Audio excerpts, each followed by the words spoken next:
¿Qué tal amigos de Podcast Cubo Rubrik? Estamos en otro episodio más. Hoy seguimos compartiendo con Davis Morgan, quien es psicólogo y que pues también es aficionado de la cultura pop. Gracias Davis por estar otra vez acá. Hoy tenemos otro tema interesante con respecto a... Vamos a seguir en este mundo del anime ya que es un tema que a ambos nos apasiona bastante. Hoy tal vez lo expandamos un poquito más porque la idea es poder hablar de también los fenómenos, yo los diría así, Davis, y vos me puedes corregir, Claro. fenómenos de la sociedad que permean a través de la cultura geek. O sea, cómo esa cultura es un espejo de comportamientos en las personas.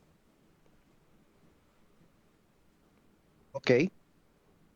Em, yo creo que podríamos comenzar tal vez viéndolo como desde de dónde viene este género, ¿verdad? O cómo tal vez mucha gente es más introspectiva y les agrada también lo que es este tema, ¿verdad? El anime y este tipo de Claro. tendencia, que es una tendencia ahora, Ujú. ¿verdad? Yo creo que podríamos empezar por ahí, porque el tema es amplio y yo creo que hay muchas aristas que podemos tocar em, en esta parte. Yo creo que, bueno, y para comenzar, yo creo que en muchas ferias y estos lugares donde se dan este tipo de convivencia con gente que le gusta el anime, Ajá. hemos visto este tipo de, podemos decirlo, dinámica social que hay gente que tal vez le cuesta un poquito la parte social. Ok. Y, y uno, ojo, lo ve, ¿verdad? Que tal vez les cuesta un poquito como expresarse o que tal vez les da como pena hablarle a alguien más o si se hablan entre ellos es como una conversación un poco seca o inclusive tosca, Ujú. pero hay algo en común que es el anime. Exacto. Ok. Eh, sí, decime. Yo la verdad es que siempre he tenido la curiosidad por todo el estigma social que existe. O sea, generalmente se cree o se suele decir que las personas que son introspectivas, muchas de estas personas son parte de esta comunidad y casi que por obligación. Como que si yo de por sí soy una persona difícil para interactuar socialmente, voy a estar supeditada como a que me gusta el anime, a que me gustan los superhéroes, los cómics, y entonces ya me empiezan como a clasificar en un espectro Ujú. social, digamos, ¿verdad? Que no es el más estándar, que no generalmente son personas más recluidas, etcétera. Entonces, pero pareciera que no, ni siquiera es la persona, sino que el problema es porque consume esto, entra en ese ámbito. Sí, y como lo decías ahorita, es una etiqueta, Ujú. porque eso es lo que es, digamos, esto no es algo que está ya predefinido y que todo el mundo se rige bajo ese tipo de premisa porque la realidad es otra completamente. A Exacto. cualquier persona le podría gustar el anime, pero hay, digamos, como ciertos focos, ciertos grupos donde hay similitudes en esa parte de la personalidad. Ujú. Entonces, hay, digamos, razones por las cuales tal vez una persona que se crea un poquito más introvertida, un poquito más tímida, le guste el anime, porque hay muchas cosas con las que se pueden sentir afín, Claro. ¿verdad? Entonces, por ejemplo, ¿cuál es la norma cuando alguien ve anime? Está sola. Exacto. Está enfrente de su computadora o su televisor y está consumiendo el anime, pero está sola. Entonces eso ya les da como esa tranquilidad de que no se están viendo juzgadas, que tienen esa paz y ese silencio para poder estar con su serie favorita Ujú. y no están, digamos que comprometidas socialmente a nada. Entonces ya digamos que en algunos casos o simplemente disfrutan del contenido, otras más bien son más expresivas cuando están solas. Ok. Ok. Entonces, cuando ya esto lo pasamos a un ámbito social, se va a ver, digamos que ya una dinámica un poquito más tiesa, ¿verdad? Ya usted los ve como un poquito más Ujú. que les cuesta la parte social y reunirse, por decirlo así. Ok, yo pienso que hay que... No quiero ser no sé si la palabra es historiográfico, pero no quiero segmentarlo tanto por tiempo, pero sí creo que hay un antes y un después. Ujú. ¿Verdad? Podríamos hablar que tal vez del 2009, 2010 para acá, la cosa fue cambiando. Entonces, ¿qué te parece si lo vemos como en dos bloques? Este bloque trending de todo este mundo geek y post trending. Porque creo que sí es importante esa diferencia. ¿Por qué? Por ejemplo, como bien lo decías, generalmente hace más tiempo para atrás, como estos contenidos generalmente eran vistos infantiles. Y yo siempre he tenido una teoría que tiene que ver con el mercado. Entonces, el mercado del manga, del anime en Occidente, siempre era asociado a lo infantil, era Sí, infantilizado. Entonces, era muy habitual que, por ejemplo, una caricatura o, bueno, un anime como Astro Boy, como Mazinger Z, estos primeros de los 70, eran para niños simplemente. Y simplemente eran entretenimiento como cualquier otra caricatura, ¿verdad? Pero entonces, si un adulto funcional o que debiera ser funcional le gustaba algo así opcional. abiertamente, entonces era infantil. Entonces, ¿qué implica ser infantil? El no madurar, la parte, digamos, de ser una persona, hombre de familia. Un hombre de familia es un proveedor, lee el periódico, ve las noticias, no ve Mazinger Z. Entonces empezaba a hacer este estigma. Ya entonces a quien le gustaba eso tenía, o ya era de por sí extraño, si lo decía abiertamente, o tenía que ocultarlo. O ser un hobby muy escondido. Sí, y lo interesante de esto es que más bien en Japón y todos estos lados era lo opuesto.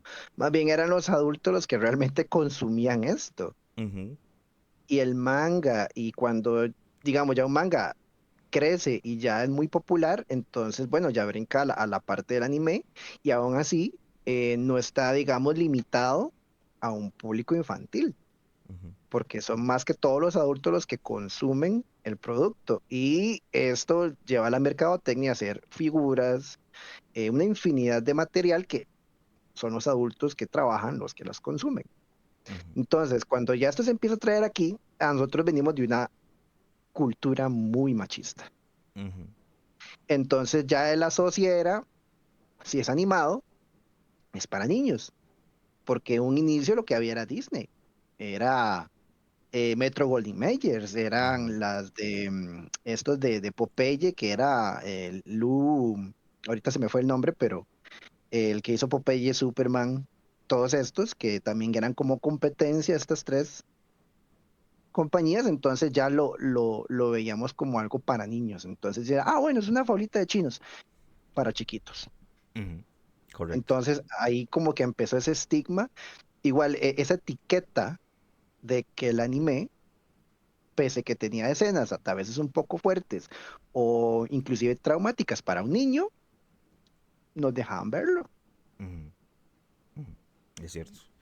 Yo creo que también hay un proceso de permeabilización de la cultura de Japón. Tenemos que limitarnos a Japón porque podemos hablar de que había caricaturas chinas, coreanas, vietnamitas, etcétera. Pero Japón, obviamente, es la industria número uno. Vienen. Cuesta mucho que a veces la gente entienda en Occidente el contexto de Japón.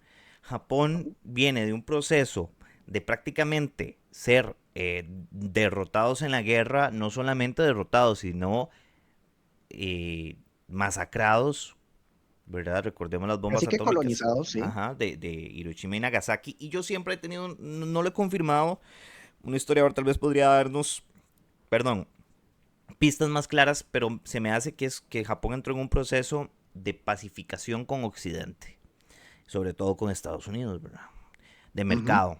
Entonces, ok, pasamos de ser enemigos, de olvidémonos de Pearl Harbor, olvidémonos de toda la guerra y vamos a entrar entonces a un proceso más bien lúdico. Japón se sumerge en el mundo del desarrollo, la innovación, la robótica. salen industrias como de videojuegos, de entretenimiento, que permean, buscan proyectarse hacia Occidente, ¿verdad? Entonces, pero ese inconsciente colectivo sigue tan presente que incluso personajes como Godzilla o Gojira para los japoneses es un reflejo de todo ese trauma posguerra que quedó. De hecho, todas las películas de Gojira empezaron como a sanar de a pocos todas esas heridas de la posguerra. Ujú, Y de ahí ya empezaron a nacer otros personajes, o sea, ya hay una cadena. Entonces, una cosa inspira a la otra y así ellos fueron como fueron creciendo. Y empezaron a animar, empezaron a crear mangas, la gente los consume y ya, digamos, es una cultura muy definida en Japón. ujú. Ellos son muy amantes de la lectura. Ajá.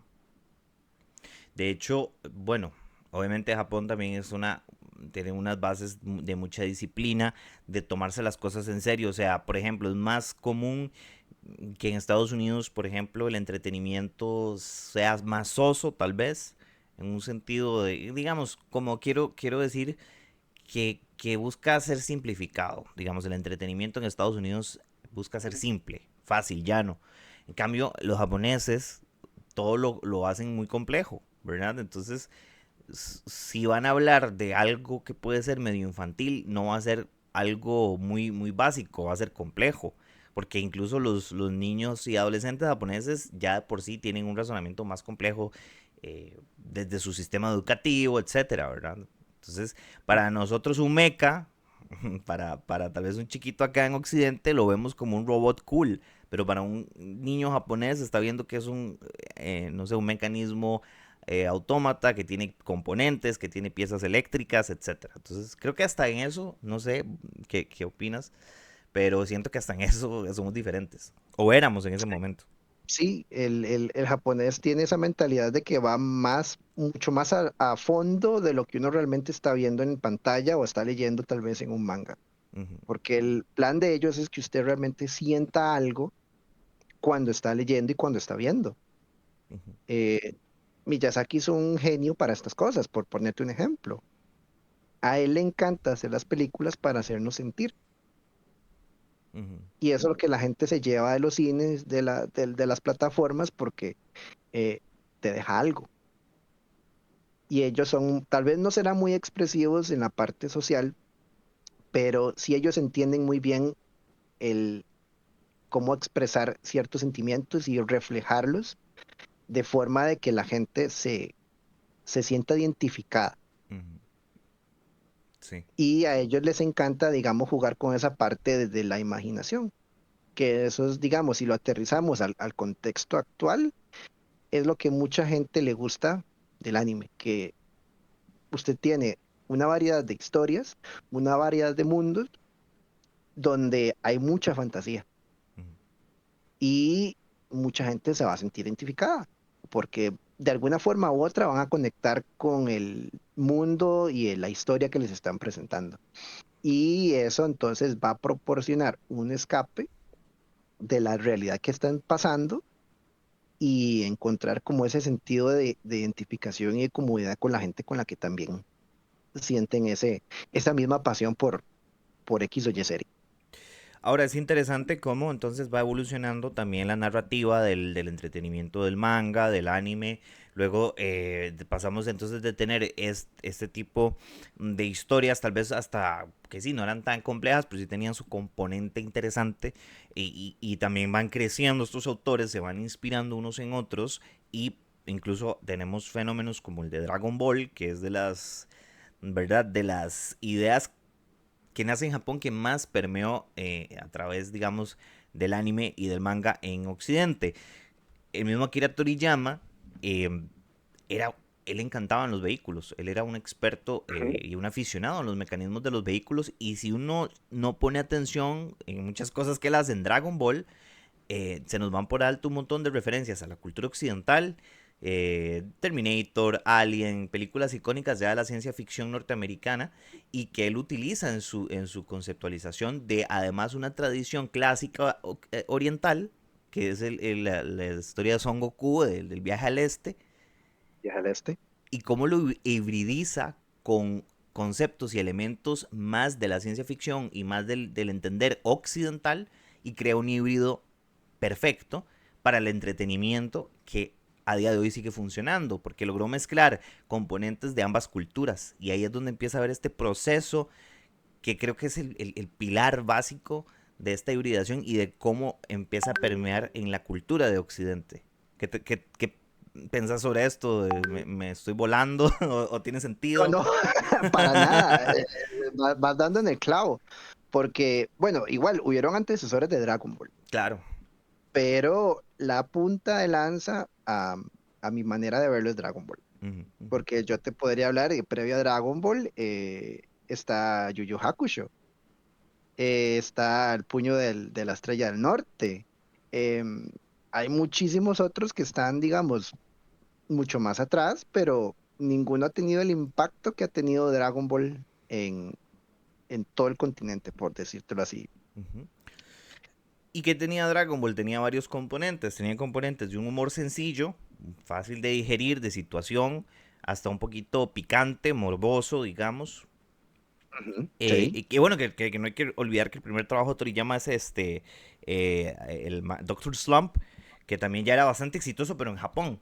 Y en Doctor Slump, de nuevo, Toriyama explora la ciencia ficción, explora los robots, el quehacer científico, que sigue trabajando con Bulma en Dragon Ball. Em, entonces tenemos un personaje básicamente occidental que es Bulma, porque ella viene de Occidente, que conoce a un niño de las montañas de China, porque básicamente el Monte Pavos eso es China. O es sea, China. el componente asiático más puro, mitológico, y lo hibridiza de una forma tan interesante que se vuelve muy atractivo para los niños porque tiene elementos fáciles de digerir, pero al final tiene una narrativa adulta de fondo. Sí. Digamos, entender cómo funciona la corporación Cápsula es súper interesante. O sea, es una empresa de desarrollo tecnológico.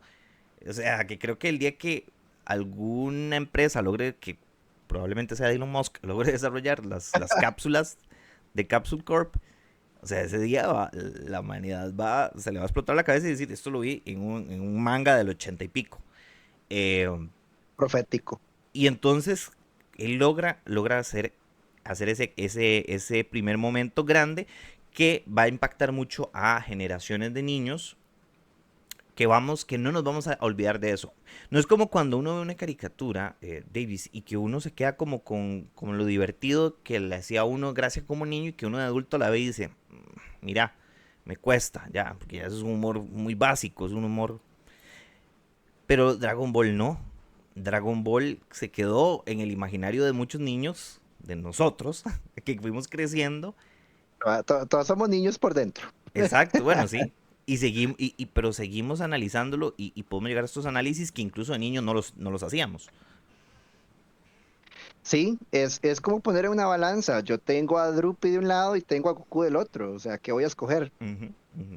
Exacto. ¿Me, voy me voy a ir por papá Goku? Ujú. Y Claramente. es muy interesante, de verdad, porque sí, si uno analiza, sería una discusión muy larga analizar las producciones norteamericanas de, por ejemplo, Hanna-Barbera, de verdad, cuando empieza Cartoon Network, etcétera. Pero Ujú. sí se ve una diferencia notoria en cuanto a conceptualización de la forma en que la narrativa de los mangas y del anime se construye, que es más compleja que la narrativa y las estructuras, digamos, de animación, de narración de las caricaturas más occidentales. Entonces, estamos en el punto en el que todavía en esa época, hablar de Dragon Ball, hablar de series como mangas como Caballeros del Zodiaco, Saint Seiya, eh, que puede andar por ahí por esa época. Bueno, Yu Yu Hakusho, vos lo mencionabas. Eh, Todavía era un momento donde era muy infantil para la sociedad occidental adulta. Para muestra un botón, el famoso concepto de las fábulas chinas. ¿Qué le decía una mamá a un niño? Es que usted pasa viendo fábulas chinas. Las ¿Mm? chinas.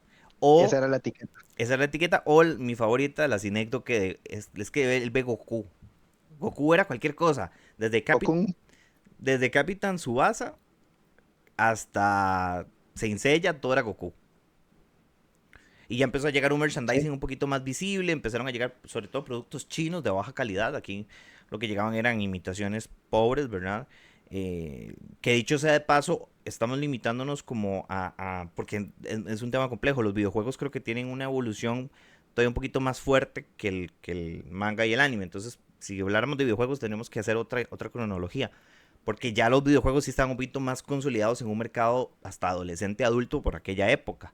Pero manga y anime todavía seguían siendo más infantil, más para chiquitos. El estigma fuerte era con el anime. Digamos que Ujú, los videojuegos eran pasables porque usted puede tener un Atari en los ochentas que cualquiera podía jugar con el Atari y nadie te iba a juzgar por eso. ujú. Exacto. Pero Ah, ponete a ver un anime pero tenés 30 años, ¿qué estás viendo? exacto, exacto. Entonces, todavía en esa época era difícil. Empezamos a crecer, nos empezamos a volver adolescentes, la generación de nosotros que, bueno, nuestra diferencia debe ser pequeña, digamos que somos de un ámbito muy cercano, pero incluso ahí podemos ver qué diferencias hay en cuanto a cada uno como lo recibió en su momento. Para mí mi punto de inflexión grande como consumidor en el que yo dejé de sentirme que el ver o consumir ciertas cosas era de niños fue con Naruto. Ok, Creo que Naruto... No, mentiras, Full Metal Alchemist. Que creo que Full es, Metal. es primero que Naruto. El primer anime de Full Metal Alchemist salió antes que Naruto. O por lo menos llegó aquí antes.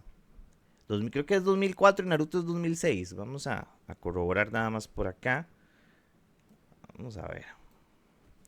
Porque sí, yo recuerdo que cuando yo vi la historia de Full Metal Alchemist, yo dije, esto ya no es para chiquitos.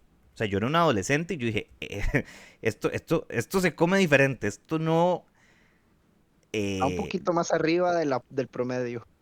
no es lo mismo. Sí. Y Es como entonces, ver unos jovencitos Neo Genesis Evangelion. ujú, ujú, correcto, correcto. Ve, creo que aquí dice, bueno, dice que salió entre 2001 y 2010. 2003 fue el primero, la primera adaptación. Y Naruto debe ser 2006.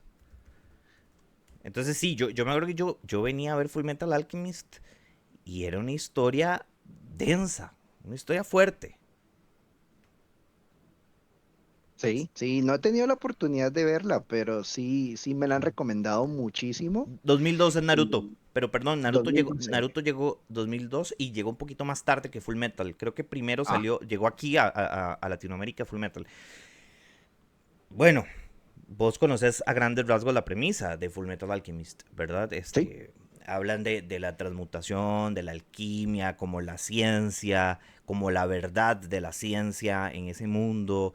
La narración es oscura, es densa. La historia de dos hermanos que buscan recuperar sus cuerpos porque los perdieron al tratar de rescatar a su madre muerta a través de la ciencia. Es el principio de un Frankenstein, de hecho, el motor discursivo de Full Metal. Ujú, ¿Mm? La claro. búsqueda de la posibilidad de traer a los muertos a la vida. O sea, plantearles un chiquito. O sea, va a quedar como, no, a mí me gusta porque pelean muy chiva.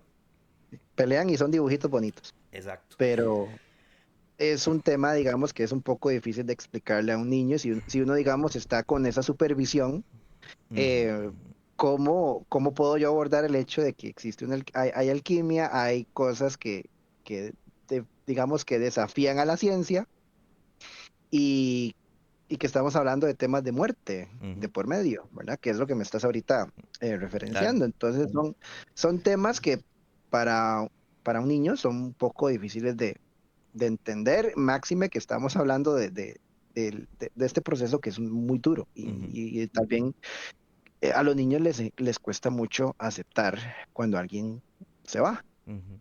Entonces, es algo complicado, pero en cuanto ya uno empieza a crecer, ya uno le ve ya, digamos, esto se ve con otros ojos.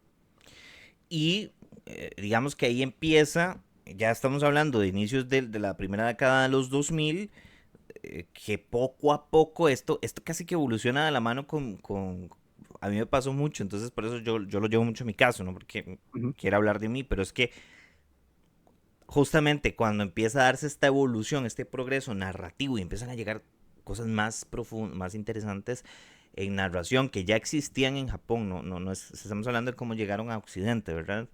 Em, Poco a poco uno empieza a decir, ok, me siento bien, o sea, por ver esto no me... Pero aún así, todavía en aquella época era Pues, estigmatizante, te señalaban, claro. te ridiculizaban por ver esas cosas. Ujú. Incluso entre los mismos adolescentes, porque es que este muchacho prefiere ir a ver sus dibujitos chinos que salir con una muchacha al cine o a comerse un Ajá. helado. Y O entonces, vemos la parte, el lado machista, ujú, ¿por qué no hace cosas de hombres? también la sociedad machista, que eso es clave. Seamos transparentes en eso, porque a mucha gente se lo decían. E inclusive hasta yo he escuchado donde se lo dicen a más de uno. Y muchos que era lo que hacían, cómo empezó esto, digamos, de ver anime y este tipo de cosas. Nos reuníamos varios detrás del Mall San Pedro e intercambiábamos anime Qué los sábados. interesante, qué interesante. Y Que, era como algo muy underground donde la gente se reunía, ujú. llevaba sus CDs y intercambiaba series, entonces se veían cada 15 días y se intercambiaban otras, entonces así como así era como empezábamos aquí. Pero, y socialmente era como los raros que van detrás de ese centro comercial a, no sé, a intercambiar faulas chinas.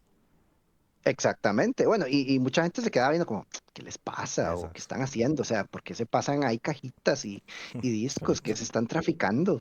Y, o sea, había mucho estigma y porque eso lo hacíamos a finales de los 90, finales de los 90, inicios de del 2000, Ujú, ujú. porque no había, digamos, esa facilidad de tener esas series como ahora, Claro.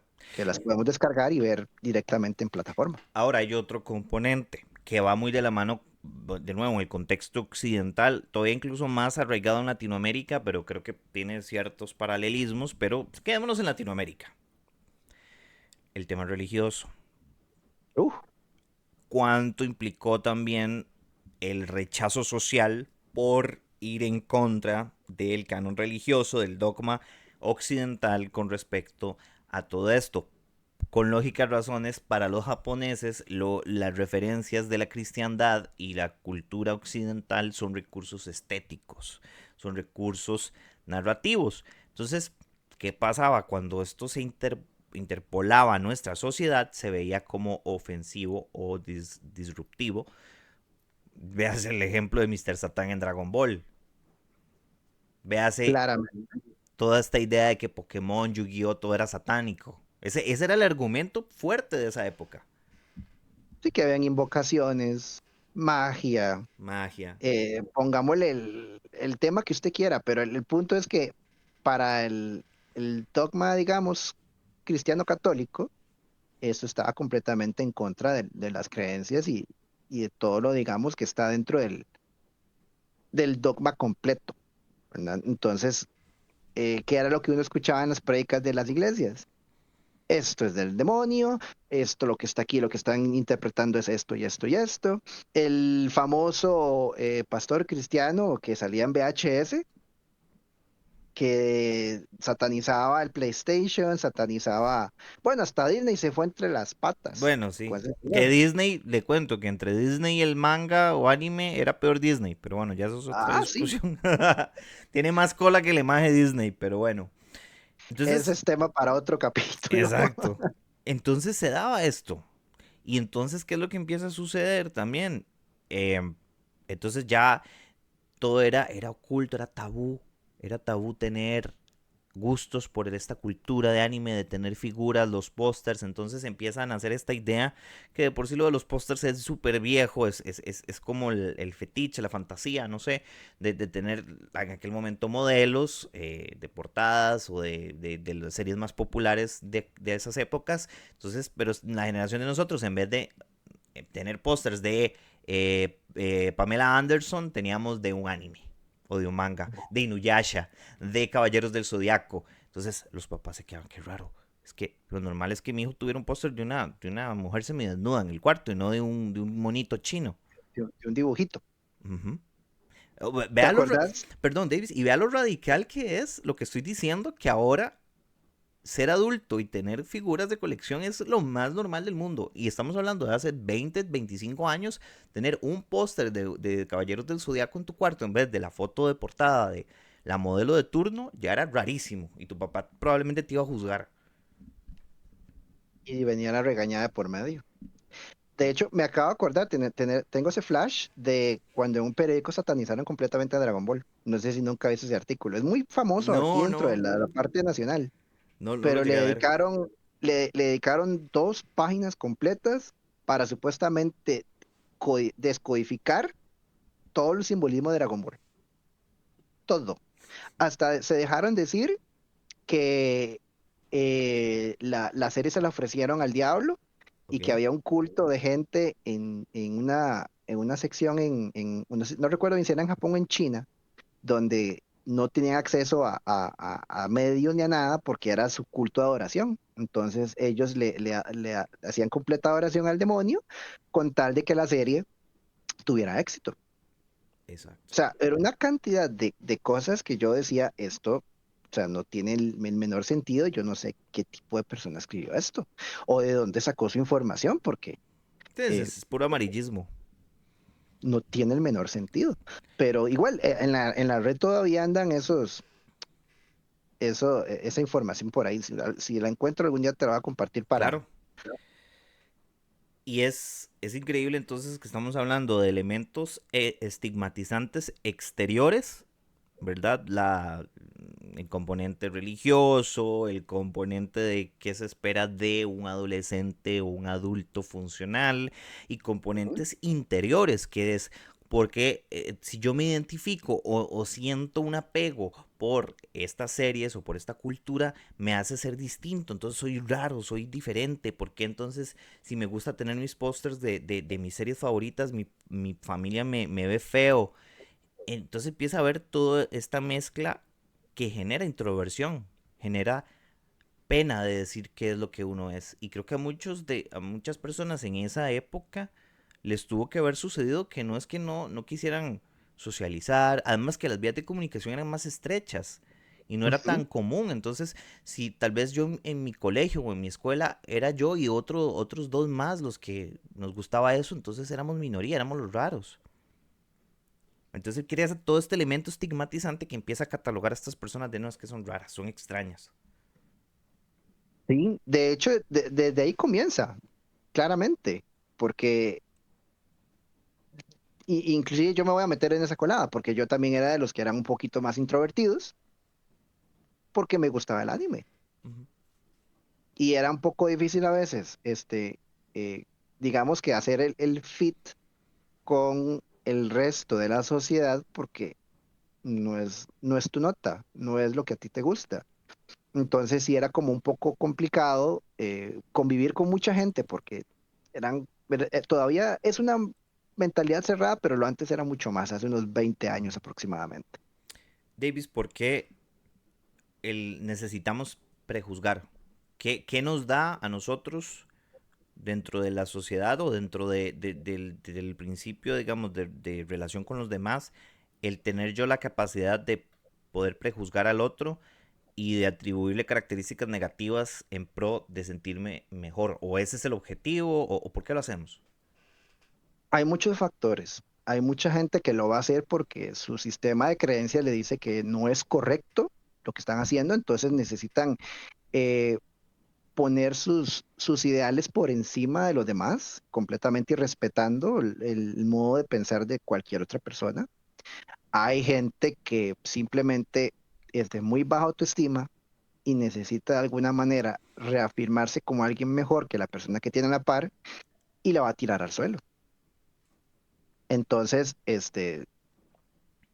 no es la persona a la que están juzgando realmente no es la que está mal, sino la que juzga, porque con qué, em, o sea, ¿cuál es el sentido de hacer sentir a alguien mal o juzgarlo por lo que le gusta? ¿Nos puede dar poder o sentir que tenemos poder? Sí, por supuesto. En algunos casos se puede decir que hasta que es un mandato. Usted no puede ver anime. Usted, esto es del diablo, ujú, usted tiene que ver esto, usted tiene que ver lo otro. Entonces, ese orden, ese mandato es lo que se le va a implantar a uno ujú, y a uno le va a generar una desconfianza, una inseguridad. ¿Será que realmente lo que estoy haciendo está mal? ujú. ¿O lo que a mí me gusta está mal? Porque todo el mundo lo ve y yo no. Sí. ¿Será que yo, yo nací defectuoso? No soy parte de de esta sociedad. O sea, que a mí nadie me va a querer porque yo veo anime. O sea, no, Ujú. jamás. Pero sí nos criamos en una sociedad que es desafortunadamente machista, prejuiciosa y llena de este tipo de etiquetas y prejuicios que en muchos casos y pues hacen que la autoestima de los que realmente les gustan ese tipo de cosas eh, se vaya un poco al suelo porque Ujú. no es algo injusto tener que llegar a estos juicios de valor, pero se da, se da y todavía se sigue dando. Y hay otro elemento interesante también que creo que tiene que ver con los roles de género, porque obviamente las percepciones y las implicaciones, si eras chico o chica, manteniendo el lineamiento de que todavía no hablábamos, incluso en aquella época, no se hablaba mucho de género no binario y género fluido. Eso no era un tema recurrente, ¿verdad? Pero eso es otro desarrollo, otro tema. Ujú. Pero entonces los roles de género estaban muy marcados. Si eras hombre y te gustaba el anime, se asociaba con rasgos infantiles, casi virginales, porque también eso es otra cosa que no suele solaparse mucho el discurso de que ya los adolescentes andaban viendo quién no era virgen, quién sí era virgen, ¿verdad? O si por lo menos tenías la capacidad de salir con una chica, si eras, ¿verdad? Entonces, no, es que sos raro, sos virgen, sos que de hecho todavía hay muchos memes y estigmas sobre eso, ¿verdad? Con respecto a los otakus y a otros grupos suburbanos. Eh, y para la mujer era también la chica rara, la que, no, yo no voy a salir con esa mujer porque es rara.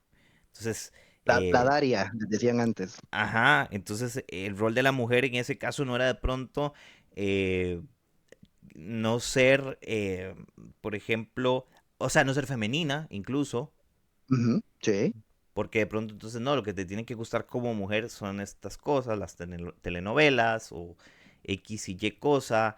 Y entonces las chicas se adoptaban estilos menos, como más basados en los personajes que les gustaban ver. Entonces, qué raro, porque anda con esa ropa, etcétera. Entonces, en aquel momento también hasta eso era muy estigmatizante. Al punto de que si, por ejemplo, uno usaba frases de series en medio del salón o en un lugar público, eras un loquito, una persona mal, que está mal, ¿verdad?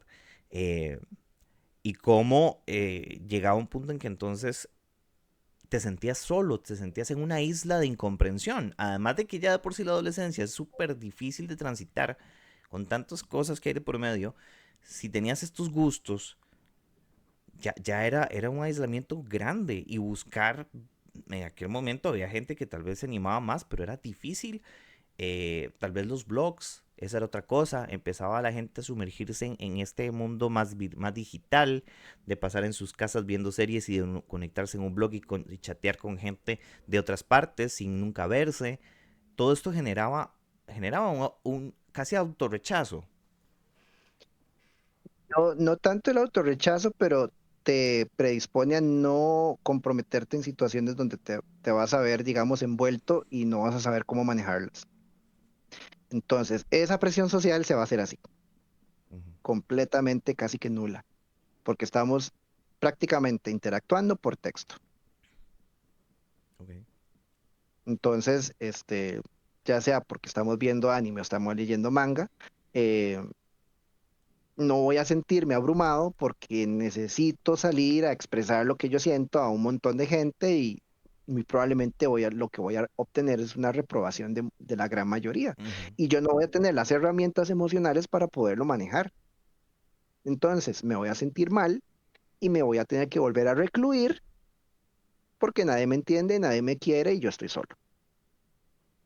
Y ahí empieza a haber, yo le llamo un ciclo como de realimentación negativa o realimentación de aislamiento, donde ¿qué sucede? Donde ya empieza, uno empieza a sentirse así, empieza a sentirse que no pertenece al común denominador, que por lo tanto es extraño, que por lo tanto va a ser rechazado, y eso te lleva a consumirte más en el mundo de lo fantasioso, de lo idílico. Entonces, tanto así que hay narrativas incluso de animes, y es un subgénero que empezó a florecer mucho hasta la fecha de este podcast, donde surgen este tipo de narrativas de animes donde hay un chico que es el rechazado del salón, que lo desprecian y conoce a una hada mágica que viene de otra dimensión y le dice: es que tú eres el elegido de un viaje místico donde vas a ser el héroe y el protagonista, y la chica más guapa del reino se va a enamorar de ti. Entonces es como, de pronto, imagínate una persona sola, que ya está viviendo ese sentimiento de rechazo e incomprensión, y ve esto y se le hace este efecto catártico, este efecto de decir: ¿será que yo puedo experimentar eso en mi vida real? De alguna manera, ¿será que voy a conocer a mi hada mágica que me va a sacar de mi soledad? Y empieza a darse como este ciclo, es que no sé cómo describirlo. Yo lo más que se me ocurre es un ciclo donde una cosa alimenta a la otra. Sí, es que hay una oferta y una demanda, porque yo necesito de alguna manera validarme y de alguna forma poder darle salida a mis emociones. ¿Y cómo lo voy a hacer? Conectándome con un mundo que es completamente imaginario. Entonces, ¿cómo me voy a sentir yo si yo estuviera en el papel del personaje principal? Entonces, yo me voy a sentir identificado, me voy a conectar emocionalmente, pero no me voy a desconectar de ese mundo que es completamente fantasía. O sea, no, yo no puedo em, poner el mundo que se me presenta a mí en un anime a la vida real, Mm, porque prácticamente lo que me va a pasar es que voy a chocar contra la pared. ujú. O sea, las dos no pueden convivir entre sí. No existe ese límite para decir, bueno, hasta aquí llega el anime y hasta aquí está mi vida y yo tengo que aprender a cómo manejarla y cómo gestionar mis emociones. Que en muchas ocasiones eso no pasa porque la gente no se desconecta. Es como cuando uno ve Matrix, nunca te desconectan del cable Ujú. y te vas a quedar ahí y cuando ya salís a la calle y necesitas socializar, te vas a ver en situaciones muy incómodas porque no sabes cómo manejarlas y no tener las herramientas para gestionar, corregir y aprender. Entonces te quedas en lo negativo. Y es muy interesante cómo también esto genera después como una disociación o una dismorfia, digamos, y no sé si ideológica, pero una dismorfia de la noción del mundo, porque, claro, Sería empieza... más una disociación. Bueno, ok, perfecto, aquí está el experto para que nos dé esos términos. Esa Ujú, disociación, ok, entonces, ¿qué pasa? Empiezan a salir estos personajes femeninos. También hay que tener claro, la sociedad japonesa es muy... No, o sea, sí es machista, pero es un machismo distinto. O sea, el sexismo existe en todas partes, pero el sexismo en Japón es muy particular. Muy, digamos que ya eso sería otro tema del erotismo y todo eso, pero generalmente suele suceder que encontramos personajes muy erotizados, mágicos, que son súper nobles y se enamoran del chico raro, extraño, según la propia narrativa del anime. ujú. Entonces muchos jóvenes en ese momento empiezan a desarrollar como una fantasía muy, muy extraña, disasociándose de la realidad, de lo que implica, ¿verdad? Conocer a alguien, salir con alguien, etcétera. Y entonces también eso les da un feedback negativo, porque, a ver, un contenido es un contenido. Yo puedo leer, bueno, ahí está el ejemplo de Chapman. Chapman leyó El Guardián entre el Centeno y quiso matar a Lennon, según él dice que porque lo dijo el libro. O sea, el material está ahí. Una cosa es como vos lo interpretes, como lo captes y lo transfigures en tu vida. Y a veces siento que dentro de ese mismo limbo de soledad, de aislamiento, empieza a crearse esta parte de pensamientos muy disasociados de la realidad con respecto, por ejemplo, en este caso, al rol de pareja, que es conocer a alguien realmente. Es que ahí entramos en varios temas, porque una cosa es, tal vez, bueno, este ejemplo que me das es muy claro de una persona que está enferma, es una enferma mental. Ujú. Entonces, si ya le estamos dando más información para alimentar esa patología, Exacto. ¿qué más pudo haber hecho? ¿Verdad? Y está tal vez los que son más introvertidos y los que son tímidos. Entonces, ahorita estamos casi que en la casilla de introversión, Ujú. ¿verdad? Hay una línea delgada entre la timidez, introversión y que en algún punto eso pueda evolucionar a una patología, que está como esa línea muy delgada. Entonces, muchos de los que en el tiempo de nosotros y ahora siguen viendo, digamos, o consumiendo ese tipo de material, están en esa parte introvertida. Entonces, ¿qué pasa cuando les enseñamos un personaje que está hipersexualizado?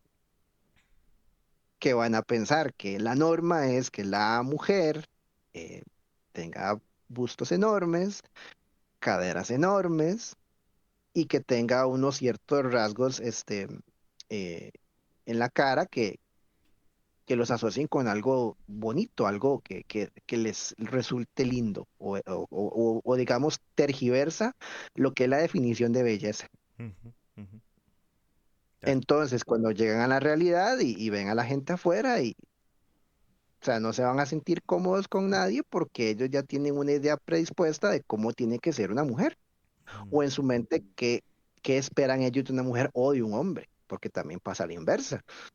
Hombre flaco, musculoso, pelito corto, perfil fino y este tipo de cosas que son, digamos, muy normales en Japón, eh, ahora, digamos, se está dando mucho acá, que ahora, digamos, a las chicas les encanta ese tipo de perfil. O, bueno, también que es muy, Japón es muy vacilón porque también está el tema del personaje andrógino, ¿verdad? Que Ajá, también es otro perfil estereotípico de atractivo japonés.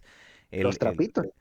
Sí, o también en los personajes masculinos con rasgos sumamente delicados, ojos grandes, narices respingadas, Ujú, ¿verdad? Como muy, muy femeninos, muy, incluso, obviamente hay hasta una asociación con lo felino, tanto en hombres como en mujeres, ¿verdad? Esos rasgos sí. tanto felinos, em, sobre todo en las mujeres, incluso al punto de que también se da este tipo de ¿verdad? De las criaturas, que las hadas que tienen, no sé cuál es el nombre, pero estas personas femeninas que tienen partes de animales, cola de gato, orejas de gato, etcétera, que me hace mucha gracia porque la autora de Inuyasha jugó con eso, pero con el personaje masculino.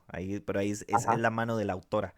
Es un análisis interesante porque ella lo hizo a propósito. Como diciendo, ok, generalmente la mujer gato, la mujer gata, que es como súper sexualizada, pero ahora va a poner al hombre gato, que es el atractivo, el lindo. Exactamente, entonces entramos en ese estereotipo de cómo tienen que ser las personas, que cuando brincamos ya al hecho de tener que salir con alguien o compartir con alguien, ya empezamos a ver cosas que uno dice, bueno, es que ella no se parece a la del anime tal, Exacto. o él no se parece como al de este otro, o cuando inclusive saliéndonos un poquito de la parte del anime, la industria del porno. O sea, mucha gente Claro. se daña porque cree que el sexo tiene que ser de una forma y es como está en las películas y la realidad es completamente otra. Entonces, completamente rompen digamos que la naturalidad de cómo deberían de ser las cosas. Ujú, ujú. Entonces, no hay una conexión real con lo que está tangible y podemos ver, observar y tocar con lo que estamos viendo a través de una página de un manga o de una pantalla. Sí. Entonces se pierde la realidad de cómo son las cosas y de lo que realmente tenemos que estar apreciando, que es lo que tenemos tangible.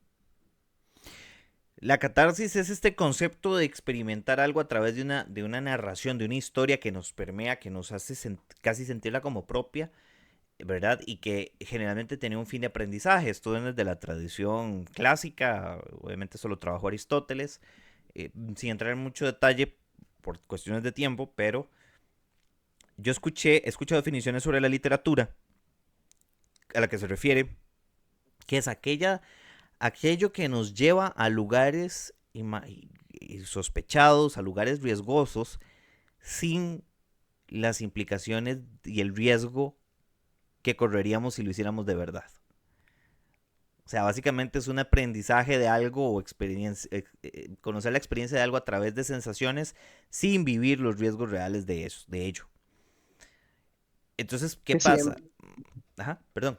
sí. No, lo que te iba a decir es que, digamos, bajo una catarsis se puede hacer, digamos, desde el ámbito psicológico, hay una liberación, Ujú, porque hay muchas emociones reprimidas. Entonces, por ejemplo, nosotros es lo que tratamos de sacar en terapia. ujú, Entonces, no es que exista un riesgo, porque siempre hay un riesgo, porque estamos moviendo cosas en cada sesión. Entonces, digamos, si lo vemos desde la parte del anime, sí, hay cosas que nosotros podemos experimentar y tal vez estamos en un espacio seguro, pero te va a mover cosas igual. No sé si te has tenido la oportunidad de ver Una voz silenciosa. no. Para darte así un resumen súper corto, esta película habla mucho del bullying. Ujú, Y la chica que es la del rol principal, ella es sordomuda. ujú, Entonces tiene muchas cosas que lidiar porque casi nadie habla lesco. Y ella sufrió de mucho bullying por un chico de la escuela que también casualmente era depresivo. Entonces hay muchas cosas que se conectan y mucha gente se va a sentir muy identificada. Entonces yo puedo estar viendo la película y yo puedo decir, bueno, ujú. eh, ella la bullearon. Y yo puedo sentir mucha empatía hacia eso porque tal vez a mí me bullearon en el colegio, en la escuela. Entonces eso me va a mover cosas. Y sí, puede ser una catarsis porque te va a liberar de muchas cosas que viviste, pero que ya estás aprendiendo a sanar, ¿verdad? Entonces, sí, hay un espacio seguro como lo decíamos ahorita, pero sí, sí mueve cosas. Sí, yo también quería llevarlo un poco al punto ok, cuando experimentas estas cosas, una narración, por ejemplo, el romance, Ujú, a través de una estética, de una narración, de un manga. Por ejemplo, Toradora. Toradora es uno de los clásicos románticos por excelencia del manga y el anime. Pero todo sucede de una forma tan específica y yo digo, ¿qué pasa si la gente que no ha experimentado el amor, no ha experimentado de pronto salir, conocer a una persona, empieza a consumir este tipo de narrativas y cree que el mundo es así de fácil o de... Entonces se vuelve como una experiencia que se vive a través de eso, pero no es real. O sea, es como un efecto, ujú. pero es que no le va a afectar a todos igual. Y vamos al punto que vos decís. Hay que ver las estructuras psicológicas, mentales que están asociadas a estos componentes. Puede ser la persona que ve esto y dice, ah, qué bonita esta historia romántica, me gustaría hacer algo así, ser romántico, ser detallista con la muchacha que me gusta. Pero luego está el otro chico que con otras circunstancias va a decir, es que yo va a llegar mi personaje como este y entonces ese día que me trate alguien así bonito va a ser mi novia. Y entonces un día una chica en la calle te saluda o te hace un favor y te enamoras perdidamente y te obsesionas con una mujer que fue amable con vos una vez. Una vez. Y ahí nace el estoqueo, nace la obsesión y se puede convertir hasta en algo criminal.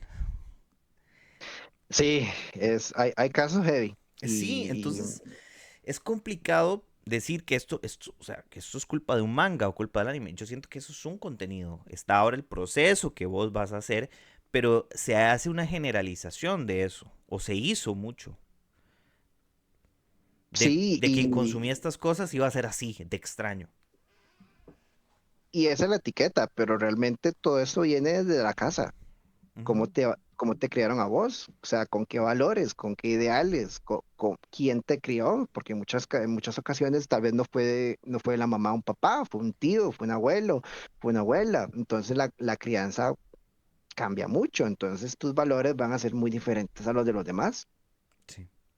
y tal vez tus herramientas emocionales no van a ser las suficientes para realmente entender cuando alguien te está tratando bien, porque quiere ser buena persona contigo, o realmente y quiero algo con vos, pero ¿cómo lo vas a averiguar si no lo preguntas? Sí. No pones ese límite, esa línea. Por ejemplo, yo te voy a hablar de mi caso puntual en alguna etapa de mi vida. Yo, igual consumía pues, anime, series, caricaturas, etcétera. Y yo era muy fantasioso, o sea, siempre tuve una imaginación muy, muy fuerte, muy grande. Entonces, yo me acuerdo, y obviamente influido por algunas cosas, o no sé si solo anime, si solo muchas cosas. Entonces yo era muy fantasioso y yo decía, uy, cuando iba de paseo con mi familia, ¿será que un día me va a pasar como en esas historias que uno conoce un amor de verano y se enamora de una muchacha que conoce, que es la, no sé, la vecina de mis tíos que se fue a pasear con ellos y la invitaron y entonces nos enamoramos y me pasaban cosas así. Yo decía, después yo mismo me cuestionaba, yo decía, man, ¿por qué me imagino estas historias? O sea, me inventaba unas historias y yo decía, Claro, Es normal, está bien eso. completamente normal. Todos pasamos por ese proceso. O sea, cuando estamos jovencitos, ve, inclusive ahora uno adulto, todavía puede llegar a ponerse uno en escenarios que dice uno, bueno, ahí es ficticio, pero podría pasar. Pero ya eso es la mente de uno jugándole bromas en muchas ocasiones. Claro. Inclusive, esto es un detonante para trastornos de ansiedad, porque digamos, ¿qué pasa? Hay gente que a sus, no sé, 30, 40 años se siente en crisis porque no se ha casado, no tiene hijos, o tal vez está pegado en un trabajo de que no le gusta, no está satisfecho. Ujú, Entonces, ¿cuál es la salida de escape? Empezar a imaginar escenarios donde se me salga yo de esa realidad que tal vez yo no quiero para mí, pero tal vez puedo obtener algo de satisfacción en una historia que yo puedo inventar o en una historia que yo puedo ver en un anime y me salgo de esa realidad que ahorita tengo y ese es mi escape, ujú. pero eso no te va a arreglar el problema. ¿Y qué fue lo que pasó? Que conforme sucedió que esto fue permeando en la sociedad, nosotros empezamos a entender, a diferencia de nuestros padres, que esto es de otra cultura, que esto es cultura japonesa. Y en Japón se hace esto. Tuvimos internet ya para averiguar lo que, mira, es que esto es el manga, que es una tradición que viene de ta, ta, ta. Utilizan estos kanjis porque también usan un lenguaje más accesible. Ujú. Porque, ta, ta, ta, y uno va aprendiendo y va diciendo, ok, esto no es para niños, esto puede que sea más para niños, esto es para adultos, esto ya literalmente es material pornográfico, como bien lo decías. Eh, entonces uno va entendiendo muchas cosas de cómo se construye esa narrativa, uno empieza a entender que no estamos equivocados en que seamos grandes y nos guste, porque está hecho por gente grande con una serie de códigos que son entretenidos, son divertidos, pero también muchos, a veces hay más serios, más profundos, obviamente de géneros Ujú. o subgéneros dentro de todo este manga anime. Eh, pero empieza a verse ya como un proceso, como un elemento, digamos, como un mercado, como una industria, cosa que aquí todavía antes no se, los papás no entendían que era eso. Una industria que va desde la publicación de los mangas que en Japón se consumen como comprar el periódico o todavía más, porque se ha ido perdiendo eso, eh, se consumen figuras, merchandising, ropa, camas, cobijas, almohadas, Lo que uno se eh, imagine. todo, todo. Es una industria. Entonces uno empieza a entender eso y dice, bueno, a mí me gusta esta industria. Así como el que le gustaba tenía hobbies, como hace muchos años había gente que, ¿te acuerdas de estas personas que tenían en el sótano los trenes? Ajá, claro, los Y, trenes a escala. y se armaban de escenarios y todo, y tal vez no era ni tan raro. Y todavía bueno, aquí tal vez no es algo que es común, pero por ejemplo, en Norteamérica y en Europa es algo que es muy común. Ujú. Y entonces eran hobbies. Entonces empieza a ver ya, ok, esto es un hobby, esto es entretenimiento, esto implica un gasto económico, esto es caro. tener, tener figuritas es caro, coleccionar, comprar cartas. Es que es un mercado tan grande que es entretenimiento, pero también es cultural, porque Ujú. implica entender por qué los japoneses son como son y por qué hacen las cosas como las hacen, que antes no se entendían en Occidente, costaba mucho entenderlas y ahora, a día de hoy, las entendemos mucho más fácil. Claro, es como esta figurita que tengo acá. Tal vez en cámara no se ve muy bien, pero aquí dentro hay un Gundam armable. Ujú, Entonces, ¿quién esperaría que un licenciado en psicología que es de 41 años esté jugando con un muñequito de estos? ujú. O sea, ¿quiénes son los demás para juzgar al que le gustan estas cosas? Y probablemente si fueras un psicólogo en el albur de los 90 y entran a tu oficina y ven un montón de muñequitos de Mazinger o de Gundam, hubieran dicho, "Ish, de- ¿Es de- usted pediatra o psicólogo? exacto, esos juguetes son para cuando vienen los chiquitos, para que jueguen mientras. No, es que son de colección, no, ni los vuelvan a ver.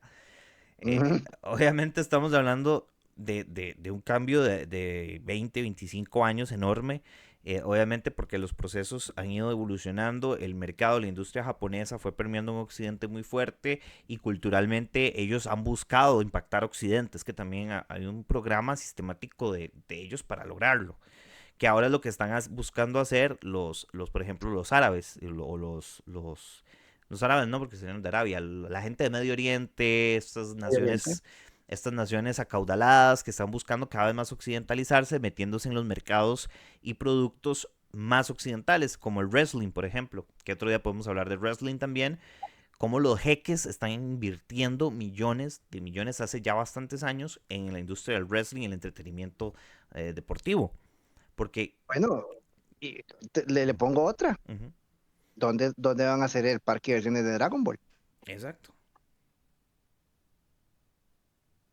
Ahora el centro de diversión y ocio va a ser Arabia, todos, todos Ujú, esos países del Medio Oriente, es donde se va a centralizar todo este tipo de cosas. ujú. Y bueno, está el mundial, etcétera. O sea, ellos quieren occidentalizarse y fue lo que intentó hacer Japón. Y Japón, lo que me gusta de Japón es que trataron más que occidentalizarse, como decirle a los occidentales, somos chidos, somos chivas, somos cool, vengan, vean qué lindo que es esto. Y la sociedad japonesa es muy difícil. Yo siempre he dicho, lo mejor de Japón es no ser japonés y apreciar Japón. Porque los japoneses Exactamente. tienen una vida muy difícil como sociedad, Culturalmente sí, culturalmente. Sí. es complicado, es una cultura hermética en muchos sentidos. La parte emocional, eh, ellos casi que la dejan de lado. Para algunas cosas son muy estoicos, para otras son muy de perfil bajo. Ujú. Entonces sí lidian con muchas limitaciones en esa parte emocional que inclusive, bueno, ellos necesitan repoblar Japón y Ujú. ahorita y casi no hay nacimientos. Sí. Entonces ese es un problema serio que ahorita ellos tienen que de alguna forma tienen que afrontar.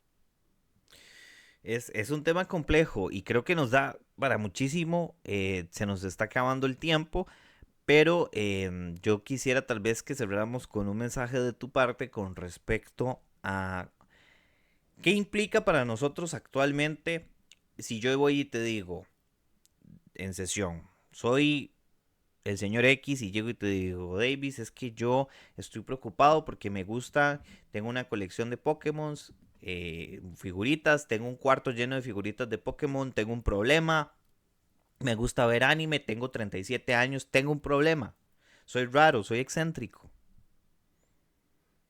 Yo lo que te diría para ir cerrando es vos sos vos.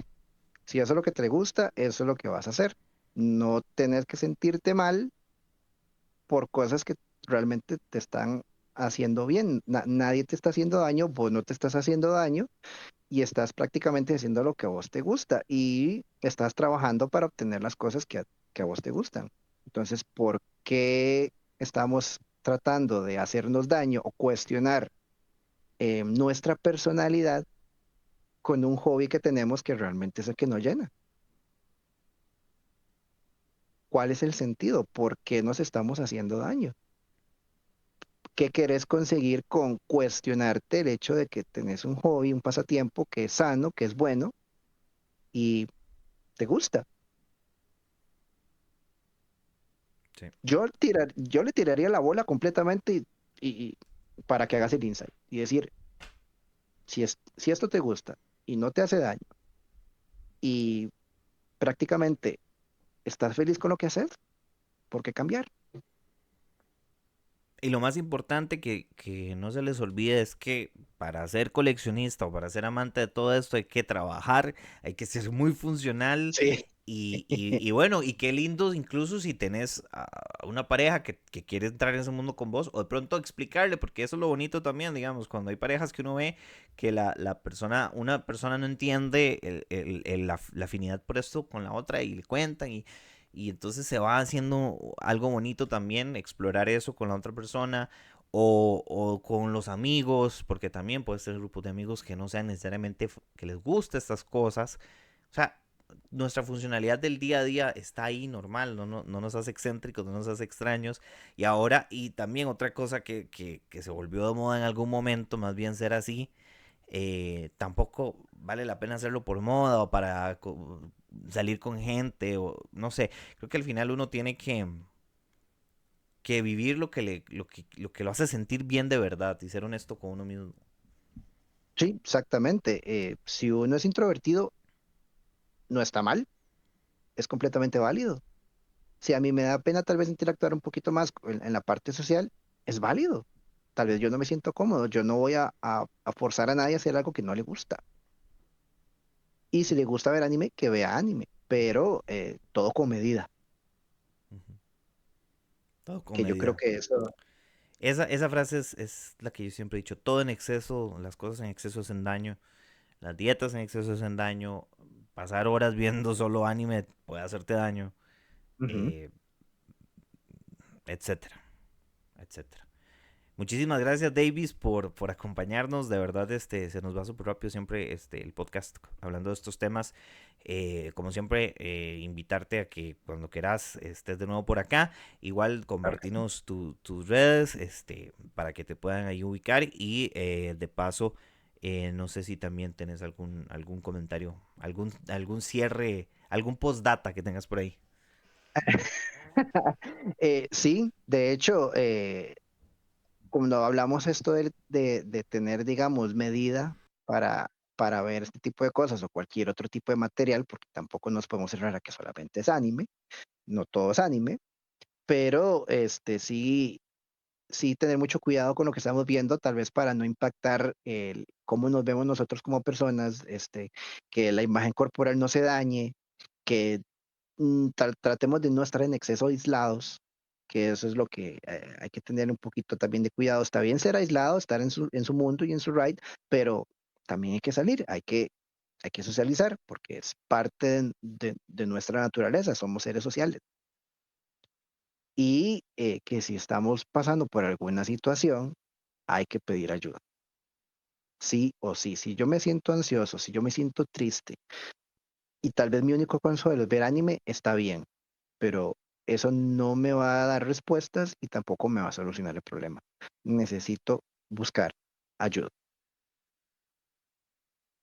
Eso como para cerrar el tema ahorita, porque esto da tela, bueno, para hablar horas y horas. Redes sociales, Davis Morgan, Facebook, Instagram. Próximamente va a haber ya una página para lo que es licenciado Davis Morgan, para lo que son sesiones, y ahí los voy a tener actualizando. Muchísimas gracias, Davis. Gracias por acompañarnos. Gracias por escuchar un episodio más de Podcast Cubo Rubric. Nos encontramos en un próximo episodio.